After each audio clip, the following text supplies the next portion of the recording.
Now, the Nigerian equities market gained last week, rising by 1.4%, with very strong interest in banks.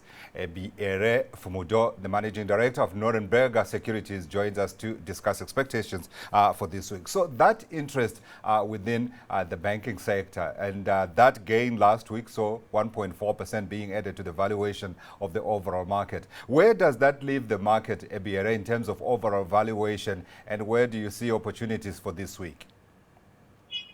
Yeah, the banking sector gain, the banking sector is usually, for as long as we can remember, mostly the most active in the market. And the gains came after the first half of the year losses. And this gain has increased the market cap, has also moved the ASI forward. And from what we see it going even further, because the banks had this NPL, the non-performing loans, already provided for.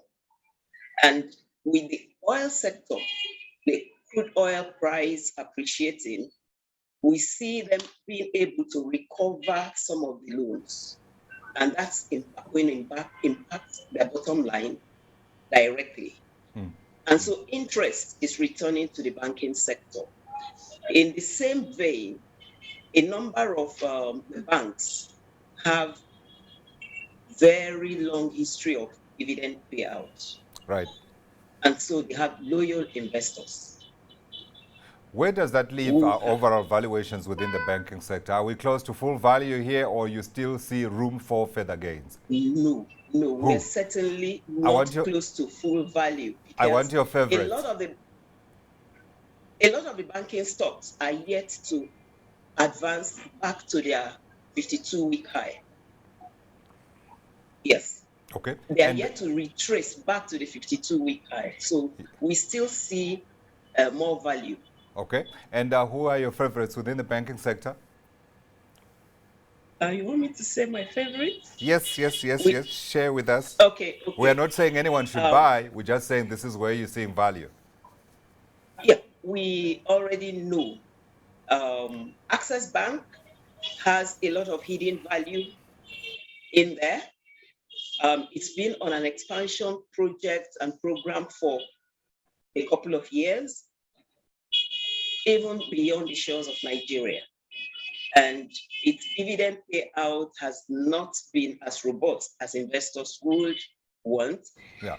We see a more generous dividend payout going forward, and then investors are aware of the value hidden in Access Bank. Yeah. We are also aware that Zenith Bank has a very high non-performing loan, which the reversal of fortunes in the oil and gas sector, because it's mostly oil and gas companies and construction companies that have the high non-performing loans. And so retrieving a good portion of that also would increase the value in Zenith Bank.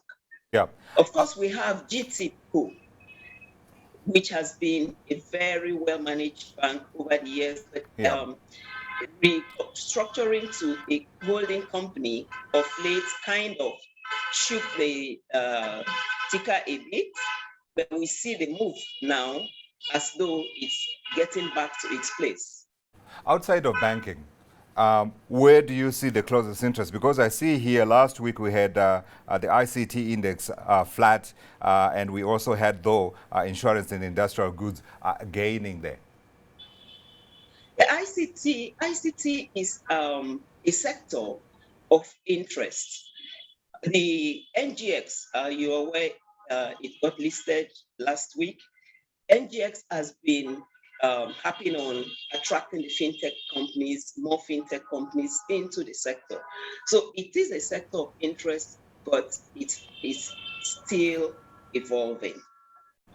For the industrial goods, the FX challenges hit the industrial and consumer goods sector was, especially those that have high need for FX. 100%. So, Yeah, yes. we've got a minute left, and I wanted to use it to ask you to quickly talk about the upcoming week.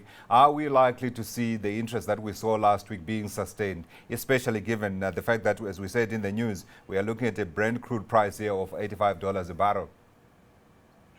Absolutely. We are looking, I won't say exactly the same figures may be achieved, but we are still looking at further improvement. The bullish sentiment will be sustained. There will be pullbacks at intervals, like we saw some profit taking today.